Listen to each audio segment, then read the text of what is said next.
अच्छा जी, आ जाओ भाई, क्वेश्चन 5 देख लेते हैं। तुमसे कह रहे हैं कि भाई wavelength of the progressive wave, क्या कहते हो तुम कि भाई it is a distance, okay, distance between two points in phase, okay, सही है।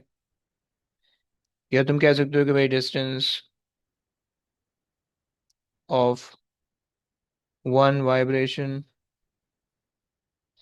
सही है। या फिर वन रिपीटेशन या ऑसिलेशन, जो भी कहना चाहो, सही। अच्छा जी, ये तुमसे सीआरओ दिया हुआ, सीआरओ का तो क्वेश्चन तुम्हें पता है आसान सा होता है, सही है। तुम्हें तीन काम करने होते हैं। पहला काम तुम करते हो कि भाई बॉक्सेस काउंट कर लेते हो। दूसरा काम भाई तुम फार्मूला लगा लेते हो कि time period is equal to time based setting, सही, multiply by boxes, right, boxes for one wave, okay. And तीसरा काम तुम कर लेते हो कि भाई frequency is equal to one over time period, right, ये तीन काम तुम कर लेते हो। सही, इन्होंने थोड़ी सी बदतमीजी से दिया हुआ है, सही है। सो क्योंकि देखो ये यहाँ पे ना बिल्कुल जीरो से स्टार्ट नहीं हो रहा है, सो मैं अगर यहाँ से ले लूँ, लेट से यहाँ से ले लूँ, ये पूरी एक वेव बना देगा, ओके। सही, ये बॉक्सेस काउंट कर लो, सही हो गया। सो अब तुम्हारे पास यहाँ से कितना आ जाएगा कि तुम्हारे पास दो बॉक्सेस आ रहे हैं, ओके, एक बॉक्स और दो बॉक्स, राइट, ये एक डब्बा यहाँ से आ गया, एक डब्बा वहाँ से आ गया, राइट। सो तुम्हारे पास जो बॉक्सेस हैं, two boxes are basically required for one complete wave, right. तुम्हारे पास टाइम बेस्ड सेटिंग फॉर्मूला लगा दो, time period is equals to time based setting into the boxes, right, या into the number of division, सही है। सो time based setting तुम्हारे पास है 2.5 मिली को सेकंड्स के अंदर कन्वर्ट कर लो, सेंटीमीटर को मीटर में कन्वर्ट नहीं करना होता है, ओके। और बॉक्सेस तुम्हारे पास हैं दो, सही है। सो 5 मिली सेकेंड आ जाएगा, सही है। यहाँ से तुम्हारे पास आ जाएगा 5 एक्सपोनेंट -3, राइट। सो 1/5 एक्सपोनेंट -3 करोगे तो भाई कितना हो जाएगा?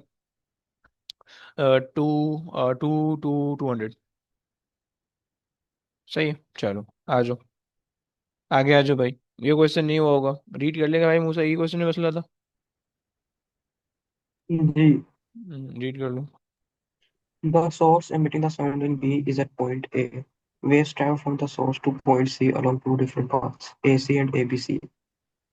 सही हो गया। Distance AB is 8 meter and distance AC is 20.8 meter. Angle ABC is 90. Assume that there is no phase change of the sound wave due to the reflection at point B. The wavelength of the wave is 1.6 meters. Show that the waves meeting at C have a path difference of 6.4 meter. अच्छा जनाब, क्या करना है भाई, क्या किया इसमें आपने? सर आपसे करवाना था, कुछ हुआ ही नहीं। अरे लो, अच्छा जी। भाई देखो ना, परपेंडिकुलर 90 डिग्री बन रहा है, राइट एंगल ट्राइंगल बन रहा है, सही है। उसने कहा कि show that the wave meeting at C have the path difference of 6.4, सही है, 6.4, यानी एक वेव जो है ना भाई यूं जा रही होगी, उप्स, एक वेव यूं जा रही होगी, सही हो गया। एंड जो दूसरी वेव है ना, जो दूसरी वेव है भाई वो जा रही होगी यूं, सही है, यूं जा रही होगी, राइट। सो दोनों के वेव के भाई अलग अलग पाथ कैलकुलेट कर लो और दोनों को सब्ट्रैक्ट कर दो, पाथ डिफरेंस आ जाएगा, सही है। सो पाथ डिफरेंस आपने निकालना है। So path difference is going to be, path difference is going to be A C, सही है, ए सी माइनस ए बी सी, या ए बी सी माइनस ए सी कर लो, सही है, A B C minus A C, right, ये तुम्हारे पास पाथ डिफरेंस आ जाएगा, सही है। अच्छा अब तुम पहले पाइथागोरस थ्योरम लगा के तुम ये तो निकालो कि भाई तुम्हारे पास जो है वो बी सी की क्या लेंथ आ रही, राइट। सो बी सी तुम्हारे पास आ जाएगा, अब पाइथागोरस थ्योरम सिंपल लगेगा, हाइपोटेन्यूज है 20.8 का स्क्वायर माइनस 8 का square and under root, okay, सही हो गया।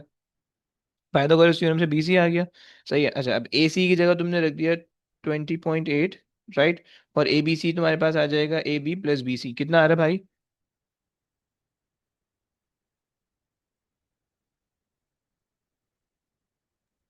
27.2।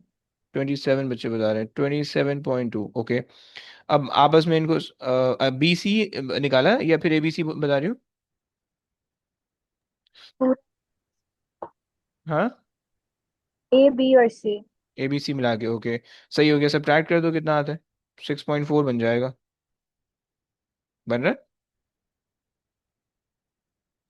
100। है, ओके।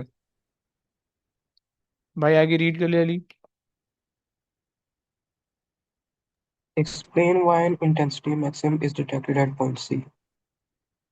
अच्छा जी, उसने बता दिया कि इंटेंसिटी मैक्सिमा है, वो बोल रहा है कि क्यों है, ओके। तुम्हें क्या बताना होता है? भाई कुछ बच्चों ने ना इंटेंसिटी मैक्सिमा, ये पेपर के अंदर भी क्वेश्चन तुम लोग को मैंने दिया था, तुम लोग ने भंड मारे हुए थे, तो ये अल्लाह के बंदो, पार्ट डिफरेंस, फेज डिफरेंस, और उसके बाद तुम्हें कंक्लूजन देना होता है इंटेंसिटी मैक्सिमा या मिनिमा जो भी है, राइट। तो सी पे जो है तुम्हारे पास इंटेंसिटी मैक्सिमा या मिनिमा जो भी बन रहा है, तुमने उसको पार्ट डिफरेंस फेज डिफरेंस से रिलेट करना है, ओके। सो पार्ट डिफरेंस तुम्हारे पास आ रहा है 6.4, अगर तुम एन की फॉर्म में निकाल लो, लैम्डा तुम्हें दिया हुआ है 1.6 की वेवलेंथ है, राइट। सो तुम जो है ना एन निकाल लो अगर, सो 6.4 डिवाइड बाय 1.6 करो, कितना आता है? 4। 4, ओके। तो बेसिकली आपके पास जो पार्ट डिफरेंस आ रहा है दैट इज 4 लैम्डा, राइट। क्या ये बात समझ में आया? पार्ट डिफरेंस का सीधा सीधा फॉर्मूला होता है वो एन लैम्डा होता है, तो एन की जगह आपके पास आ गया 4, यानी 4 क्या है? ये 4 नंबर ऑफ वेव्स है, राइट। यानी 4 वेव जो हैं ए बी सी से ज्यादा मूव करने वाली हैं ए सी के मुकाबले में, ओके। तो ये बात मैंने बता दी आपको। अब जो है नेक्स्ट चीज आपने फेज डिफरेंस निकाल लेना है, सही है। सो फेज डिफरेंस के लिए आप कह दो, फेज डिफरेंस के लिए आप कह दो 4 इंटू 360, राइट, क्योंकि आपको पता है कि भाई एक वेव का जो एक वेव का जो एंगल है वो 360 है, राइट। तो ये आ जाएगा 1440, राइट। ऐसे ही आ रहा है, सही हो गया। सो जब फेज डिफरेंस ये पार्ट डिफरेंस रहे, ये है, सो आप कह दोगे, सो कंस्ट्रक्टिव इंटरफेरेंस, इंटरफेरेंस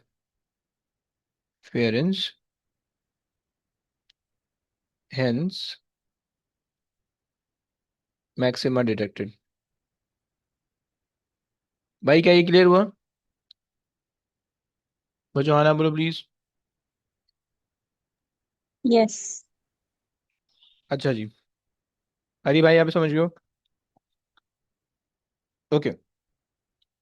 आ जाओ भाई, नेक्स्ट पार्ट में आपसे कह रहा है कि determine the difference between the time taken for the sound to travel from the source to point C along the two different paths, okay। आसान सी चीज है, टाइम पीरियड पहले निकाल लो, सही। कॉमन सेंस से होगा ये क्वेश्चन, कोई होशियारी नहीं करनी। तुम्हें पता है कि भाई यहाँ से 4 वेव कम जा रही है इस पाथ के मुकाबले में, एक वेव का टाइम पीरियड निकाल लो, मल्टीप्लाई बाय 4 करो, सीधा सीधा आंसर आएगा, ओके। अगर तो तुम्हें उसने कुछ दिया हुआ है, सही है।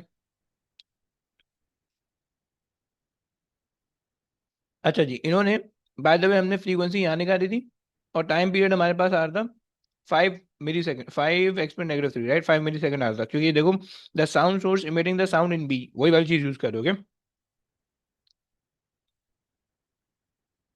सो टाइम पीरियड आ गया 5 एक्सपोनेंट -3, कहाँ से आएगा? फ्रॉम सी आर ओ वाले पार्ट से, ओके। एंड आपके पास जो है ना 4 वेव्स हैं, तो 4 इंटू 5 एक्सपोनेंट -3 कर दो, तो तुम्हारे पास क्या हो जाएगा? 20 मिली सेकेंड, 20 मिली सेकेंड हो गया, सही है। किसका? इन दोनों के डिफरेंस, ओके। सो 20, या 2 एक्सपोनेंट -2 कर दो, 2 एक्सपोनेंट -2, राइट। भाई क्लियर हो गया? हाँ जी बच्चों, सही, रिपीट कर दें ये वाला क्वेश्चन। ओके कर देते हैं। देखो सीन ये है कि इसके अंदर जो है ना, सबसे पहले हमने ये बोला कि भाई हमारे पास, एक सेकेंड, सही है। सबसे पहले हमने ये बोला कि भाई आपको निकालना है determine the path difference between the time, determine the difference between the time taken for the sound wave travelling source from the source to point C along the two different paths, okay. So दो अलग अलग paths हैं, सही है, और उनसे जो wave travel कर रही है ना, उनकी क्या हिसाब किताब है, सही हो गया।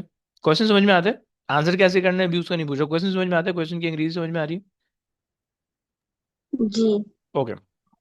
अब देखो, आप अगर ये देखो कि भाई आपके पास जो है अगर आप ये देख लो कि भाई यहाँ पे जो है ना, आसान सी चीज, यहाँ पे इतना पाथ है, राइट? सही है। एक वेव हमारे पास है, उसकी वेवलेंथ है 1.6 वेवलेंथ, ओके, 1.6 मीटर। ये बात समझ में आती है? सही है। This is one wave, okay, one wave. अगर जैनब मैं आपसे बोलूं कि भाई 20.8 के अंदर कितनी वेव्स आएंगी, तो आप क्या क्या बताओगे? Yes. So just 20.8 divided by 1.6 कर देंगे, राइट? कितना आ रहा है? जी 13। 13 आ रही है, 13 वेव आ रही है, ओके फाइन। सिमिलरली एबीसी के लिए भी कर दो। एबीसी का पूरा पाथ जो है वो 27.2 है, डिवाइडेड बाय 1.6 कर दो। 27.2 डिवाइडेड बाय 1.6, राइट? ये एबीसी के लिए हो गया, ये एसी के लिए हो गया। सही। कितना आ रहा है? 17। 17 आ रहा है, ओके। अब देखो, यहाँ से हमारे पास 13 वेव ट्रेवल की हैं ए से सी तक, यहाँ से हमारे पास जो है वो 17 वेव ट्रेवल की हैं, राइट? सो अगर कितनी वेव का डिफरेंस आ रहा है, आप बता सकते हो? 4। चार, चार वेव का डिफरेंस आ रहा है, राइट? हमें प्रीवियस वाले पार्ट से ये पता है कि एक वेव, क्योंकि यही वाली वेव जो जिसको आप सीआरओ पे अभी एनालाइज कर रहे हो ना, यही वेव आप नेक्स्ट पार्ट में यूज कर रहे हो, राइट? सो इस एक वेव का टाइम पीरियड जो है वो आपके पास है 4x5 एक्सपोनेंट -3, राइट? और इस जैसी चार वेव का डिफरेंस आ रहा है दोनों पाथ के अंदर, राइट? तो अगर आप पहले डिफरेंस निकाल के उसको मल्टीप्लाई बाय टाइम कर दो, या आप पहले टाइम निकालोगे, भाई अब यहाँ पे 13 वेव आ रही है, सही, एक वेव को मुझे 5 मिली सेकंड चाहिए, सो 5 एक्सपोनेंट -3। सही, यहाँ पे 17 है, एक वेव को मुझे 5 मिली सेकंड चाहिए, सो 5 एक्सपोनेंट -3, और फिर आपस में सब्ट्रैक्ट कर दो, या पहले वेव सब्ट्रैक्ट करके बाद में 5 एक्सपोनेंट -3 से मल्टीप्लाई कर दो, right? So both the cases you will and up getting 20 exponent -3 seconds, right? क्या आप ये बात समझ में आई? जी सर, समझ गए। ये कहानी जी। अच्छा जी, आ जाओ भाई, आगे रीड कर ले भाई। कौन बच्चा रीड कर रहा था? अ- अली नहीं यार, मुंह से रीड कर ले भाई। The wavelength of the sound is gradually increased. Calculate the wavelength of the sound when an intensity maximum is next detected at point C. अच्छा जनाब। अच्छा, wavelength of the sound is gradually increase, okay, सही है। देखो, अगर आप wavelength increase कर रहे हो, हमने पहले पार्ट डिफरेंस निकाला था, मुझे पहले पार्ट डिफरेंस हमने निकाला था 4 लैम्डा का, ऐसे ही। जी अगर आपकी वेवलेंथ इंक्रीज हो रही है, तो ऑब्वियस सी बात है नंबर ऑफ वेव डिक्रीज होनी चाहिए, राइट? क्योंकि अब पहले पहले आपके पास जो है ना 13 वेवलेंथ जा रही थी। अगर आप याद करो, पहले एसी से आप एक कोई भी एक ले लो, एसी वाला पाथ अगर आप सोचो, तो एसी से आपके पास 13 वेव जा रही थी जब आपके पास 1.6 की वेवलेंथ थी, राइट? अगर लेट से मैं वेवलेंथ बढ़ा दूं, लेट से मैं 2 की वेवलेंथ कर दूं, सही है, मैं 2 की वेवलेंथ कर दूं, मैंने वेवलेंथ बढ़ा दी है, तो अब ये 13 से नंबर ऑफ वेव कम हो जाएंगे, राइट? सो मेरे पास अब जो वेव आ रही है वो 1.04 10.04 आ रही है, राइट? समझ रहे हैं भाई? सही है। जी सो एक बात तो क्लियर हो गई कि भाई जब हम वेव बढ़ाने वाले, सो ये वाली जो वैल्यू होगी, ये वाली वैल्यू कम होने वाली है, राइट? अच्छा, उन्होंने आपको कहा है कि intensity maxima is next detected, okay. Bro, next intensity maxima के लिए इसको एग्जैक्टली exactly एक नंबर पीछे होना पड़ेगा, राइट? समझ रहे हो आप? सही हो गया। देखो, अब पार्ट डिफरेंस होने वाला है अब आपका 3 लैम्डा का, राइट? आप कह सकते हो भाई 5 भी हो सकता है। भाई 5 इसलिए नहीं हो सकता क्योंकि उसने वेवलेंथ को इंक्रीज किया है, ओके। वेवलेंथ इंक्रीज करोगे तो जो एन है वो डिक्रीज होना चाहिए, क्योंकि difference between the number of wave कम हो जाएगा, राइट? अगर एन डिक्रीज करोगे तो फिर ये 5 हो जाता, समझ रहे? गेटिंग भाई, हाँ ना, बोल। सही है क्या? जी अच्छा, लेकिन स्टिल तुमने पाथ वाथ को कुछ चेंज नहीं किया है, सही है। सो पाथ डिफरेंस हमारे पास 6.4 का ही रहेगा, सही है। सो 6.4 का path difference divided by 3 is equal to lambda. कितने आ रहे हैं भाई, निकाल दो।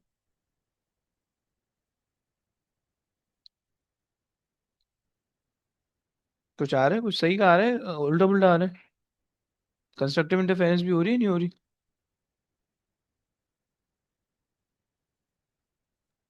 तो 2.13 ओके, आंसर आ रहा है। 2.1, ओके फाइन फाइन।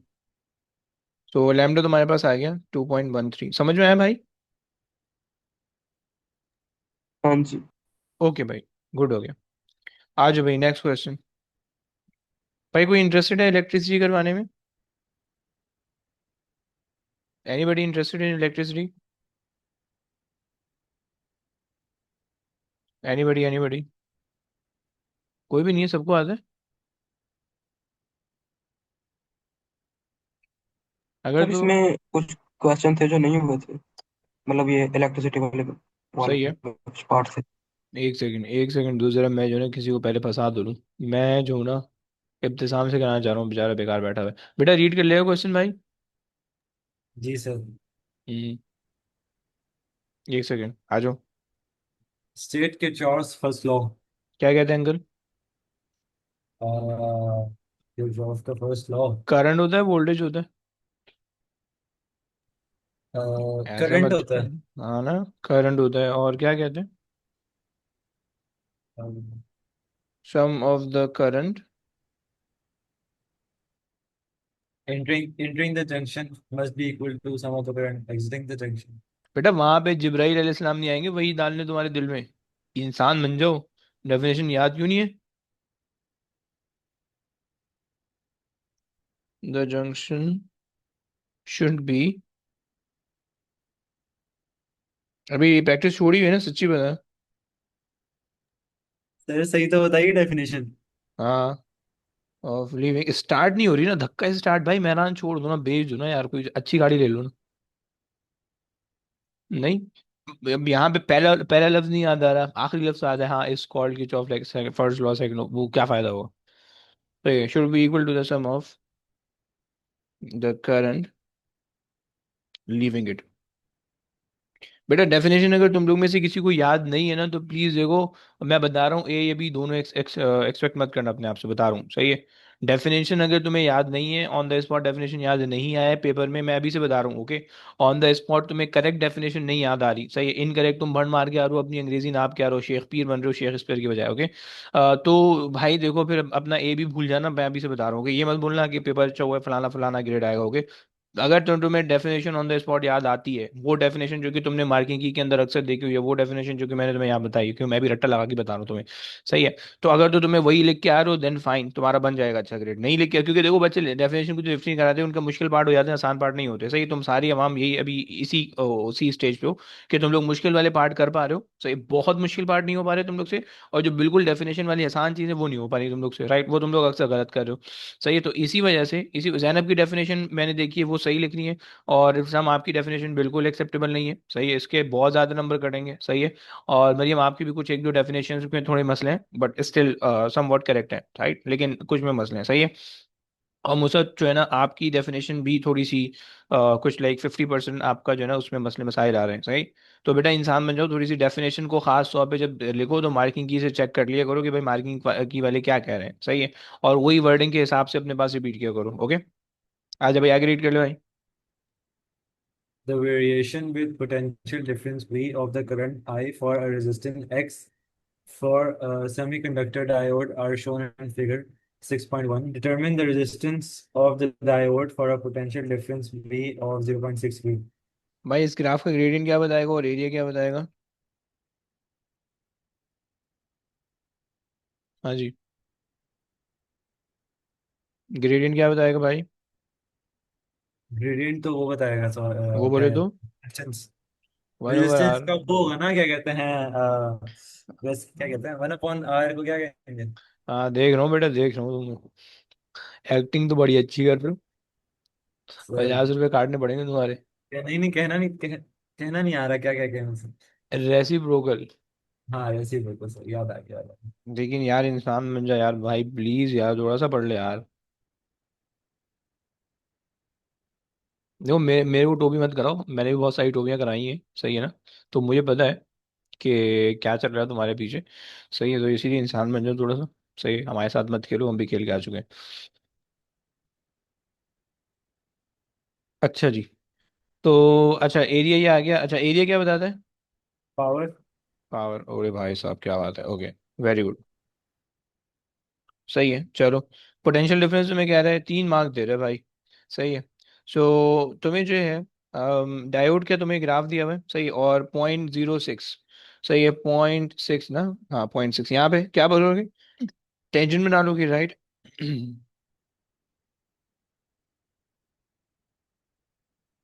सही हो गया।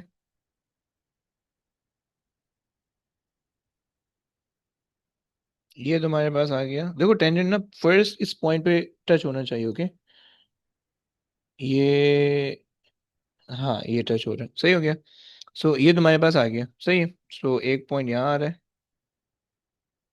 थोड़ा सा इसको जो है ना इधर कर लें अगर, एंड ये सही हो गया, ओके। आ जाओ।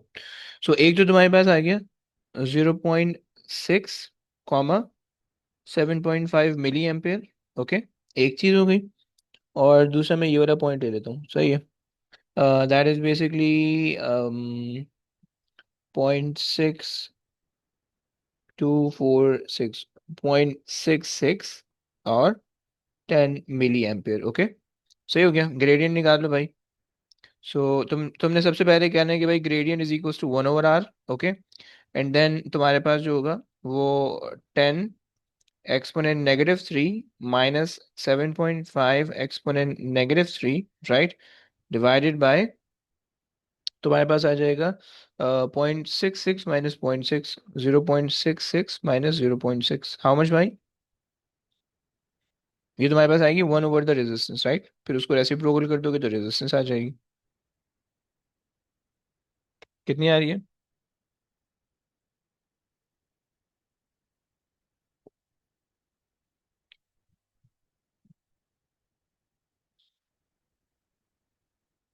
हम्म।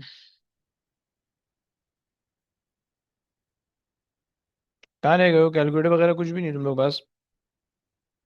सर बस निकाल लो जीरो आंसर। पॉइंट 0.04। ओके, बच्चे बता रहे हैं 0. अच्छा जी, इसका रेसिप्रोकल कर दोगे तो क्या बनेगा?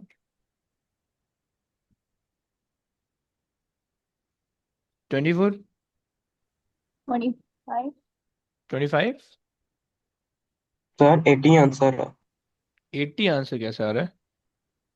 मार्कस स्कीम में उसने वो मार्कस स्कीम में R is equal to V over I लगाया होगा।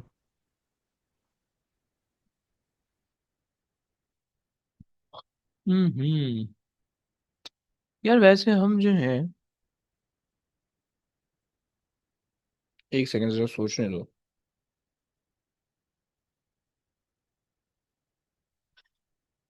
इस पॉइंट पे जो रेजिस्टेंस आ रही है वो हमारे पास 80 के आसपास ही आनी चाहिए, सही है। और सर इसका आंसर 1/800 आ रहा है। आ रहा है? 1/800।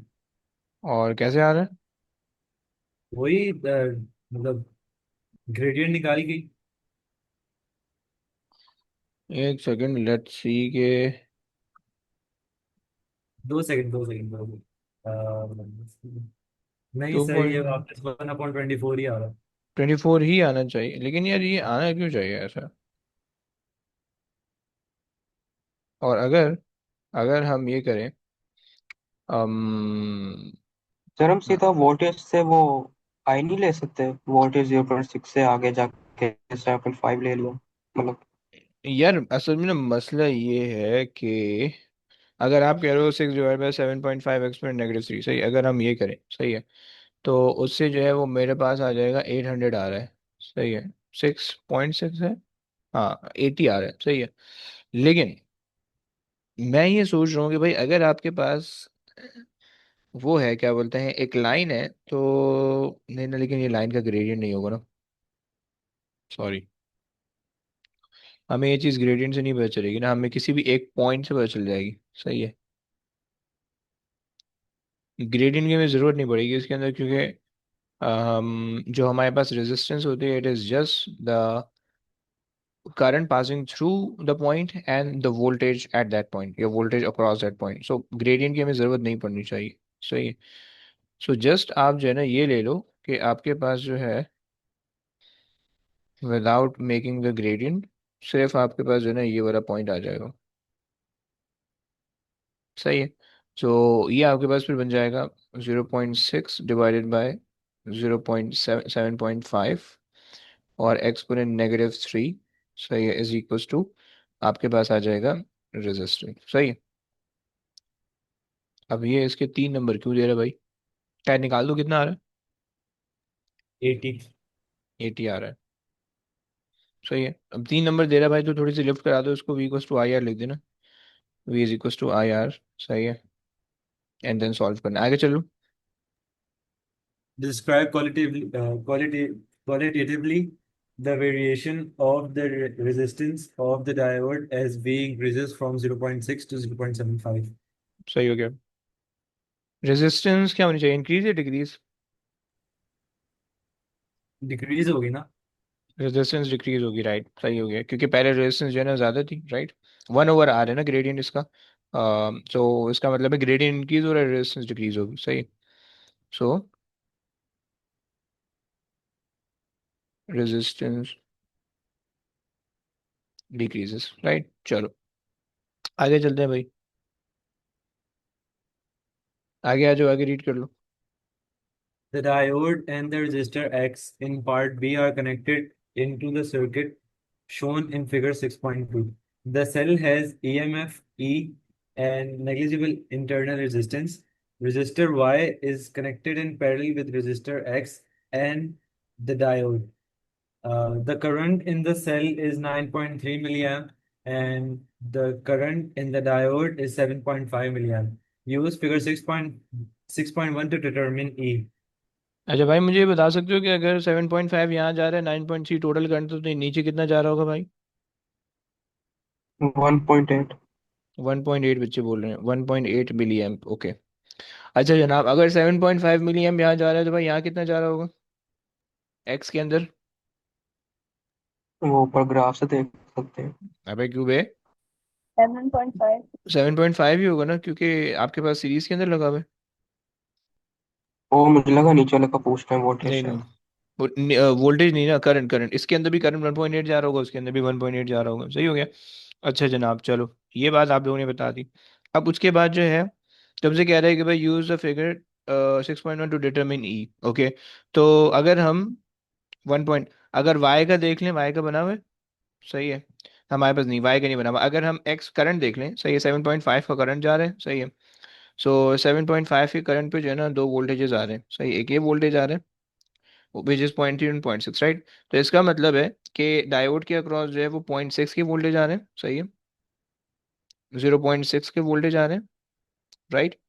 और इसके अक्रॉस जो है वो मेरे पास आ रहा है 0.3 का वोल्टेज, ओके। 0.3 का वोल्टेज, राइट। सो तुम्हें पता है कि पैरेलल के अंदर वोल्टेज सेम रहता है, सही है। तो 0.9 का टोटल वोल्टेज हो जाएगा, सही है। सीरीज के अंदर तो तुम ऐड करोगे, 0.9 का टोटल वोल्टेज होगा, वही टोटल वोल्टेज यहाँ पे भी होगा और यहाँ पे भी होगा, राइट। क्योंकि कोई इंटरनल रेजिस्टेंस नहीं है, सही है। तो 0.3 प्लस 0.9 प्लस 0.6, ओके।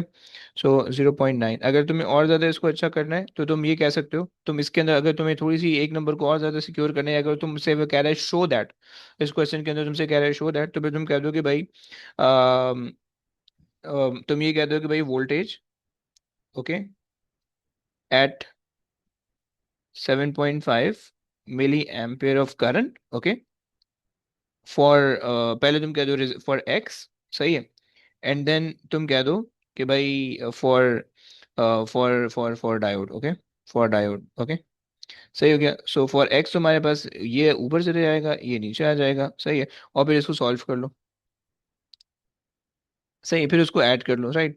तो अगर तुम्हें फर्दर एक्सप्लेनेशन देनी है ना, तो तुम इस तरह से दे सकते हो बस। अगर तो तुमसे शो दैट वाला पूछ रहे हो ना, तो तुम इस तरह से इसको लंबी थोड़ी सी कर सकते हो, सही। और फिर उसके बाद ये बस तुम्हारे पास काफी रहेगा, इतना, सही है। सो ये तुम्हारे पास हो गया, खैर 0.9 आ गया। अच्छा तुमसे कह रहा है कि determine the resistance of the Y, सही है। अच्छा तुम्हें पता है कि भाई इसके अक्रॉस जो टोटल वोल्टेज आ रहा होगा वो कितना आ रहा होगा तुम्हारे पास? वो तुम्हारे पास आ रहा होगा 0 पॉइंट, यार सीधी सीधी लाइन है नहीं बन रही, देखो कितनी गलत बात है, सही है। ये तुम्हारे पास आ रहा होगा 0.9 का वोल्टेज, ओके, सही हो गया। सो 0.9 का वोल्टेज आ गया, सही है। करंट आ रहा है 1.8 का, सॉल्व कर लो, सही है। V is equal to I R लगा दो, सही है। सो तुम्हारे पास 0.9 का वोल्टेज आ गया, 1.8 मिली एम्पेयर का करंट आ गया, सही है। एक्सपोनेंट -3, सही है। और ये आ जाएगा रेजिस्टेंस, भाई कितनी आती है रेजिस्टेंस? 500। 500 बच्चे बोल रहे हैं, ओके, 500, ओके। अच्छा जी आगे चलने please. Power dissipated in the diode, सही है। So power is equal to I V, I V, okay. And अच्छा जनाब, सो आई तुम्हारे पास आ जाएगा एक second sorry, power is equal, diode तुम्हारे पास है, सही है, diode diode diode, okay, diode का तुम्हें करंट भी पता है, डायोड का तुम्हें वोल्टेज भी पता है, सही है। सो डायोड का करंट है 7.5 मिली एम्प, सही है, और डायोड के क्रॉस वोल्टेज है 0.6 का, भाई कितना आता है? 4.5 मतलब 10 to the power -3। 4.5 एक्सपोनेंट -3, सही हो गया, आगे चलिए, आगे रीड कर ले भाई। The cell is now replaced by a new cell of EMF 0.5 volts and negligible internal resistance. Use figure 6.1 to determine the new current in the diode. अच्छा जनाब, क्या करें भाई? Cell ईएमएफ पहले तुम्हारे figure पास, अच्छा जनाब, एक सेकंड एक second, 0.5 negligible determine the new current in the diode, अच्छा जनाब, 0.5 का सेल है, एक सेकंड पहले ये देख लो, 0.5 का सेल यहाँ पे लगाया हुआ है आपने, सही है, और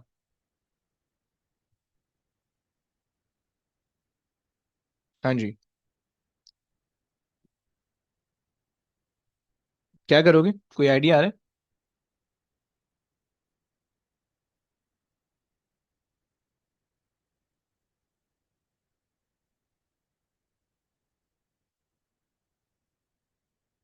नो आइडिया, अच्छा जी देख लेते हैं, दोबारा से आओ। सो उसने कहा 0.5 वोल्ट की बैटरी आपने लगा दी है, सही, determine the new current in the, सही है, 0.5 वोल्ट हमें एक्स और इसके क्रॉस, दोनों के क्रॉस देने हैं, सही है। अच्छा जी, और हम क्या कर सकते हैं? अच्छा, वैसे वोल्टेज डबल और हाफ के रेशियो में डिस्ट्रीब्यूट हो रहे हैं, राइट, मतलब 1/3 यहाँ जा रहा है, 2/3 यहाँ जा रहे हैं, सही है।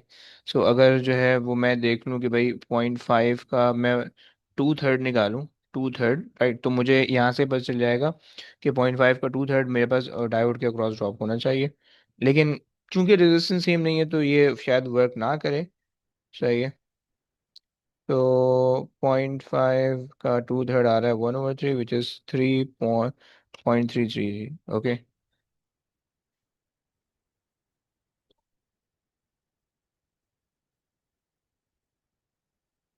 इससे निकला क्या मेरे पास? 0.333 इसके क्रॉस ड्रॉप हो रहा होगा, सही है,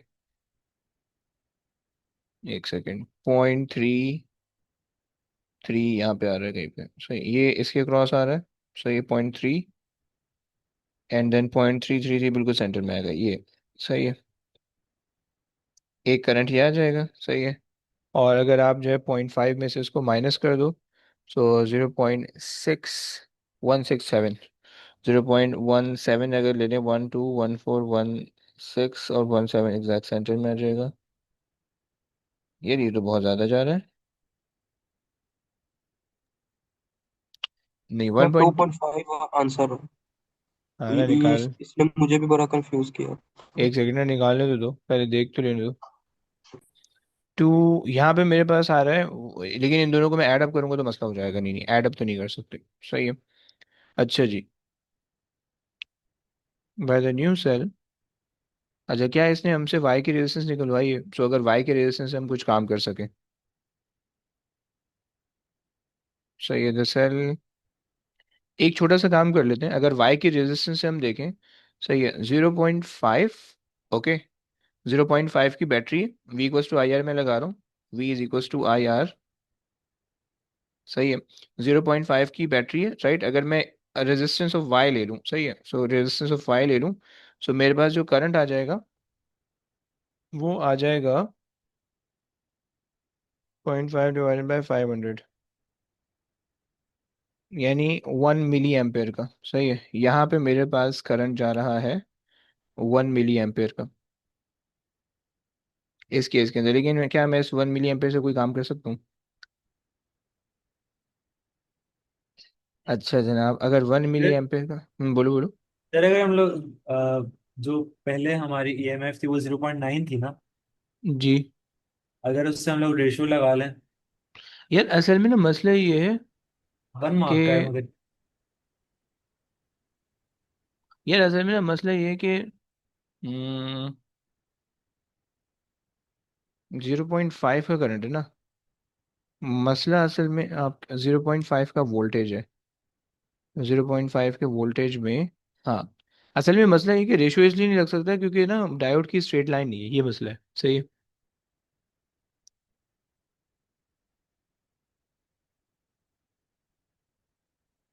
सही है। सो ऐसा नहीं हो सकता, मतलब जो आप बोल रहे हो ना, ऐसा नहीं हो सकता। एंड अच्छा जी, अगर हम इसके अलावा कुछ और सोचें, मतलब हमें ये किसी तरह से फिगर आउट करना है। चलो अगर मैं इस सर्किट को एक एक एक ख्वारी करते हैं। सही है। कि इस सर्किट को अगर हम देख लें, सही है, अगर आप इस सर्किट को देखो, क्यों भाई। सही है, अगर हम इस सर्किट को नीचे ले जाएं। सही है। आजा। एंड सही है, ये हमारे पास आ गया। सही है। अब अगर हम यहाँ पे देखें कि भाई हमारे पास जो है, जो चीज़ हमें पता है, एक्स की रेजिस्टेंस चेंज नहीं हो रही। सही है। यहाँ ये हमें पता है कि भाई ये 500 है। सही है। हमें एक्स की रेजिस्टेंस क्या उसे निकलवाइए।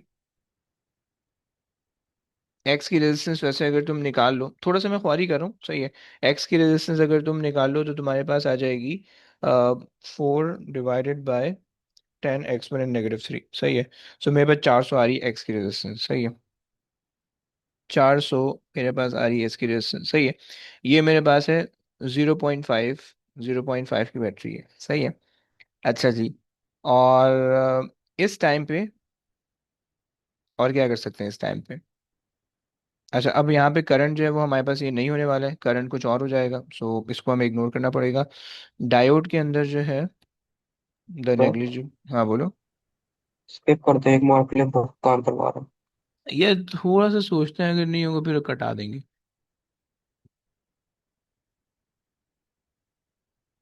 क्योंकि अगर तो डायोड अपने आप में लगा हुआ होता ना, मतलब डायोड के अक्रॉस सिर्फ बैटरी लगी हुई होती तो 0.5 वोल्ट डायरेक्ट डायोड के अक्रॉस ड्रॉप होते हैं, राइट। और तुम ग्राफ में जाते हैं, 0.4 उठाते हैं यहाँ से, ये देख लेते। सही है। 0.5 यहाँ से उठाते ये देख लेते, राइट। लेकिन वो तब होता है जब डायोड और एक बैटरी होती है, लेकिन डायोड के साथ एक बैटरी और एक रजिस्टर तुम्हारे पास लगा हुआ है। सही है। रजिस्टर की जो वैल्यू फिक्स है। और ये चलो एक पॉसिबिलिटी और है, लास्ट चीज। सही है, वो ये है कि अगर मैं जो हूँ, मेरे पास 5 वोल्ट की बैटरी है ना। सही, अगर मैं पूरे 5 वोल्ट यहाँ पे लगाऊं, सही है, तो मेरे पास जो है वो ये पॉसिबिलिटी आएगी कि भाई पूरे 5 वोल्ट डायोड के अक्रॉस ही तो हो नहीं सकता, इससे पीछे पीछे का कोई ऑप्शन पॉसिबल होगा। सही है। सो अगर लेट से कि मैं मान लेता हूँ कि भाई 0.4 वोल्ट यहाँ पे जा रहे हैं। सही, 0.4 वोल्ट। सही है। सो करंट जो है वो यहाँ पे चले आएगा 2.5 का। सही है। 2.5 मिली एम्पेयर का। सही है। और 1 वोल्ट उधर, 0.1 वोल्ट वहां पे चला जाएगा। यानी अगर मैं ये मतलब, अगर हम रैंडमली तुक्के लगाएं, सो अगर मैं यहाँ पे जो है 0.5 ये है। सही है, तो 0.5 यहाँ पे भी आने वाला है। यहाँ पे करंट 1 मिली एम्पेयर है, लेकिन उससे हम यहाँ से उसको कनेक्ट नहीं कर पा रहे ना। रेजिस्टेंस हमें नहीं पता है। अच्छा, अगर हम रेजिस्टेंस को सेम लें, रेजिस्टेंस इसकी हमने कितनी निकाली है, 80 की रेजिस्टेंस अगर हमने निकाली है, चलो अगर मैं इसकी रेजिस्टेंस सेम लूँ, क्या ये काम कर जाएगा। 80 की रेजिस्टेंस अगर मैंने निकाली है, तो अब जो है 480.5 डिवाइड बाय 480, 1.0। नहीं, अब भी नहीं आ रहा, क्योंकि वोल्टेज अगर तुम चेंज करोगे तो डायोड की रेजिस्टेंस चेंज हो जाएगी। So determine the new current in the diode. यार क्यों यार, होना चाहिए यार, ये कैसे नहीं हो रहा। खैर छोड़ो, इसको एंड में देखेंगे, बाद में देखेंगे। खैर छोड़ो, आगे आओ। अच्छा जी, number of proton number of neutron क्या है, सीधा सीधा लिख सकते हो भाई। तुम्हारे पास जो है, किसके अंदर है, न्यूक्लियस एक्स के अंदर अल्फा पार्टिकल निकल रहा है, यहाँ पे तुम्हारे पास 4 आ जाएगा। 4 2। सही है। 234 एंड 92। सही है। 92। सही है। प्रोटॉन नंबर आपके पास आ गया है 92, और नंबर ऑफ न्यूट्रॉन माइनस करो तो भाई कितना बनेगा? 143, 145, 142। 142। ओके, बस ये आखिरी पार्ट है। तुमसे कह रहा है कि calculate the power of the plutonium nucleus that must decay in a time of 1 second to produce the power of, okay. अच्छा जी, power is equals to energy upon time, right? सही हो गया? फॉर्मूला देखना please, power is equals to energy upon time, right? अच्छा जनाब, time के अंदर आपके पास है 1 सेकेंड, सही है। टोटल एनर्जी कितनी होगी आपको नहीं पता, पावर आपने निकालनी है, सही है। सो आपके पास आ जाएगा 0.15। सो जब आप मल्टीप्लाई करोगे सो आपके पास आ जाएगा 0.15 जूल्स, ओके। सो ये एनर्जी आ रही है आपके पास 0.15 जूल्स की, राइट? अब आपको ये फिगर आउट करना है कि ये 0.15 जूल कितने नंबर ऑफ अल्फा पार्टिकल की होंगे, राइट? अच्छा जी, हमें पता है कि भाई 1 alpha particle produces produces 5.6 mega electron volts of energy, okay. 5.6 mega को तुम्हें पता है कि एक्सपोनेंट 6 लगा दोगे। अच्छा, इलेक्ट्रॉन वोल्ट टू जूल की कन्वर्जन तुम्हें पता होनी चाहिए। 1 electron volt is basically equal to 1.6 exponent -19 joule, simple सा कन्वर्जन, राइट? एक इलेक्ट्रॉन को जो चार्ज होता है उसकी value, right? So 1 electron volt is basically equal to 1.6 exponent -19 joule, right? तो मैंने कन्वर्ट कर दिया 1.6 एक्सपोनेंट -19 जूल, राइट? सो एक अल्फा पार्टिकल जो है वो तुम्हें इतनी एनर्जी जनरेट करके दे रहा है, राइट? सो और you have 0.15 of energy in total, तो कितने अल्फा पार्टिकल होंगे तुम कर लो भाई। 0.15, this is the energy, right? This is the total energy that you have. And एक अल्फा पार्टिकल जो है वो आपको 1.6 एक्सपोनेंट -19 इंटू 5.6 एक्सपोनेंट 6 इतनी एनर्जी दे रहा है एक पार्टिकल, राइट? सो अब जरा डिवाइड कर लो, तुम्हारे पास आ जाएगा 0.15 divided by 1.6 exponent -19 into 5.6 exponent 6। सही हो गया? आई एम गेटिंग 1.67 या सही, 1.7। लास्ट स्टेप क्या है? जी जी, दुआ बोलिए। Last step. लास्ट स्टेप तो खतरनाक ही है, नहीं समझ में आया ना, है ना? जी। मुझे भी नहीं आया, मैं तो रटा हुआ था, मैंने कर दी। अच्छा, समझ लेते हैं। अच्छा जी, देखो, अच्छा ये वाली बात समझ में आ गई, ये वाली बात समझ में आ गई। जी, आगे। अच्छा, देखो हमने ये कहा कि टोटल एनर्जी जो है ना, टोटल एनर्जी ये हमारे पास है 0.15 जूल्स की, राइट? और लेट्स से ये टोटल एनर्जी जो है ना, ये टोटल एनर्जी जो 0.15 जूल्स की है, ये हमारे पास आ रही है n number of alpha particle, okay. लेकिन हमें ये पता है कि भाई वन अल्फा पार्टिकल प्रोड्यूसेस, जरा इसकी एनर्जी निकालना प्लीज, ऊपर वाले को कैलकुलेट करके बताओ कितना आता है।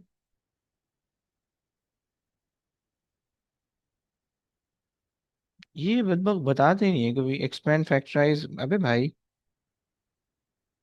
इसकी जरा वैल्यू बताओगे प्लीज। 8.96 multiply by 10⁻−13। 8.96 एक्सपोनेंट -13, सही है। ये आ गई एक की एनर्जी, राइट? सो 8.96 एक्सपोनेंट -13 जूल्स एक की एनर्जी आ गई, राइट? एक अल्फा पार्टिकल की ये एनर्जी है। हमें ये देखना है कि टोटल एनर्जी के लिए कितने अल्फा पार्टिकल में चाहिए होंगे, क्रॉस मल्टीप्लाई कर दिया मैंने, समझ रहे हो? यस, जी। बस ये कॉन्सेप्ट है। चलो, सही हो गया। सो ये हमारे पास हो गया भाई, क्लियर है? Yes sir. अच्छा जी, इस एक वाले क्वेश्चन पे आ जाओ, सही है। इसके अंदर छोटा सा सेंस है भाई, देखो 0.5 वोल्ट्स अगर तुम्हारे पास यहाँ पे है, राइट? मतलब अगर तुमने नई बैटरी लगाई, ये होशियारी छोड़ो, सही है। अब अगर आपके पास जो है 0.5 वोल्ट यहाँ पे है, राइट? तुम्हें ये पता है कि भाई अब करंट जो होगा वो तुम्हारे पास जो है ना वो 7.5 का नहीं होगा, राइट? बल्कि अब कोई भी करंट की वैल्यू होगी, बट जो भी वो वैल्यू होगी वो वैल्यू सेम होगी, राइट? सही हो गया? मतलब यहाँ से अब जो करंट गुजरने वाला है वो करंट इस सर्किट के अंदर सेम होगा, उसकी फिक्स वैल्यू होगी इस ब्रांच के अंदर सेम होने वाला है, क्योंकि सीरीज ब्रांच है, राइट? सो जब सीरीज ब्रांच है, फिक्स होने वाला है। सो तुम्हें कोई भी ऐसा वोल्टेज सिलेक्शन चूज करना है कि जिससे जो है ना करंट सेम आ जाए, राइट? आ जाओ भाई, सिलेक्शन हम कर लेते हैं, सही। अब देखो, पहली सिलेक्शन मैं बना लेता हूँ, रैंडम सिलेक्शन बना लेते हैं, सही।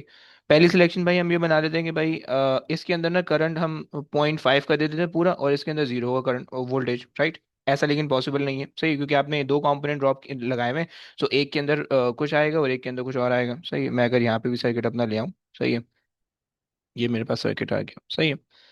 सो अब मेरे पास जो है ना, मेरे पास ये वाली चीज़ तो पॉसिबल नहीं हो रही, राइट, कि अगर मैं जो हूँ, यानी अगर मैं जो हूँ ना इसके अंदर पॉइंट कितने करूँ, अगर मैं इसके अंदर 0.5 का वोल्टेज यहाँ पे ले लूँ, राइट, अगर मैं ये कह रहा हूँ कि भाई 0.5 यहाँ पे, राइट, और 0.5 ही यहाँ पे आ रहा है, तो ये पॉसिबल नहीं है, क्योंकि फिर ये इस पे कुछ भी नहीं आएगा, राइट। 0.5 से कम होना चाहिए। लेट्स से कि भाई मैं यहाँ पे जो है ना 0.1 ले लेता हूँ, राइट, यहाँ पे जो है ना 0.4 ले लेता हूँ, सही है।